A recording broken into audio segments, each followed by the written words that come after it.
Hello everyone, I am Jimmy Hu. I'm here to present our work called GazeMotion, Gaze-Guided Human Motion Forecasting. The co-authors are Sim Smith, Daniel Hilfer, and Andreas Bolin. We're from University of Stuttgart, Bionic Intelligence, Tübingen Stuttgart, Heidelberg University, and the University of Tübingen. Well, here is the outline of my presentation. I'm going to introduce my the research background, the related work, method, results, discussion, and conclusion. Well, a human pose is usually represented using the 3D positions of different human body joints. Human motion forecasting it refers to the task that predicts the human pose in the future from the poses in the past.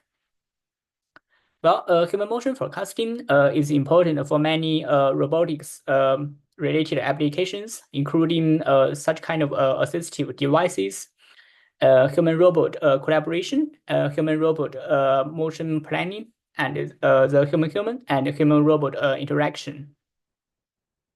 Well, the motivation of our work is that we observe that the human eye movements and the body movements are coordinated in many daily activities. And also the eye-head coordination, the eye-hand-head coordination, eye-head torso coordination have been explored in many prior works. So in this work, based on such kind of related works, we propose to use the eye gaze information to guide human motion forecasting. The eye-body coordination could be seen from this figure. This shows the human eye and body movements in a daily pick and place activities. We can say the human full body movements are strongly correlated with their eye gaze direction. Well, the main contributions of our work is that we propose a null method that first predicts eye gaze, future eye gaze from eye gaze in the past, and then forecast the future poses using the predicted gaze and past poses through a spatial temporal graph convolutional network. We conducted experiments on 3 public data sets and demonstrated significant performance improvements over prior methods. We further performed a user study and validate that our method can perform better performance than prior methods in terms of precision and realism. Well, here we are going to introduce the related work. Human motion forecasting has been explored for many years in the area of computer vision and robotics. Researchers have, for example, explored using the recurrent neural network to do the motion forecasting, using human pose in the past as input to predict human pose in the future. And also the multi-layer perceptions have also been used to do the motion forecasting. Well, people have explored the attention-based architecture, namely the transformer-based architecture to do motion forecasting. And recently, people have explored using the graph convolutional network to do the motion forecasting. Well, traditional methods, they usually formulate the problem as a sequence-to-sequence problem. Namely, they predict the future poses from historical poses. Well, for our method, what we do is that we first predict the future eye gaze from historical gaze, and then we predict the future poses from past pose and the predicted gaze. Well, here is this figure shows the outline of our method. Our method contains 3 main components, namely the eye gaze prediction, the gaze pose fusion, and the motion forecasting. Well, we first use a gaze prediction network to predict the future eye gaze from the gaze in the past. To this end, we employ the 1D convolutional neural network, considering its good performance for processing the eye gaze signals. Well, after the gaze prediction, we fuse the predicted eye gaze with the pose in the past into a gaze pose graph. We treat the eye gaze and the body joints as nodes in a graph. And by doing so, we can treat the eye gaze and body pose information as fully connected spatial temporal graph. And by doing so, this spatial temporal graph can be processed using a graph convolutional network. Well, after the GazePost fusion, we use a spatial temporal graph convolutional network to do the motion forecasting.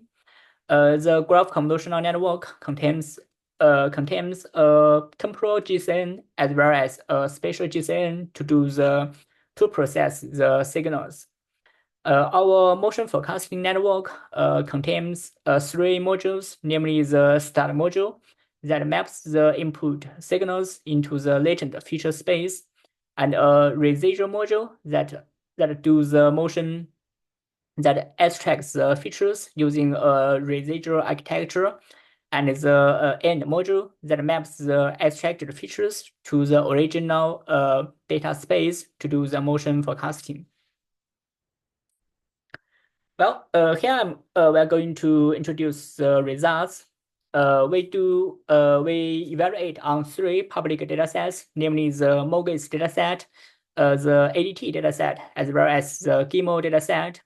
Those datasets contain human eye gaze and body movements from many daily activities. We use the mean per joint position error as our metric to evaluate different methods. We use 10 frames in the past as input and use the 30 frames in the future as the predictions to train different methods.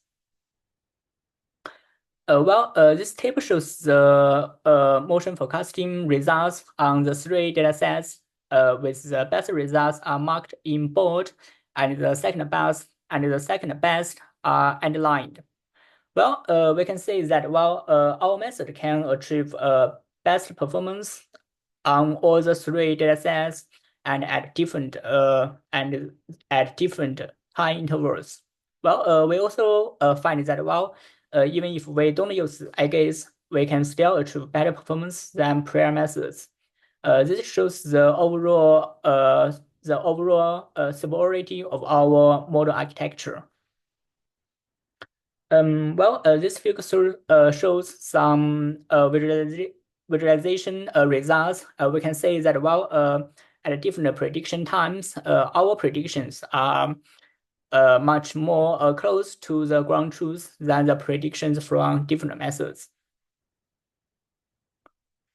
Well, this video shows some of the prediction results. We can say that our predictions is always more close to the ground truth, and this result is consistent at different activities at different data sets.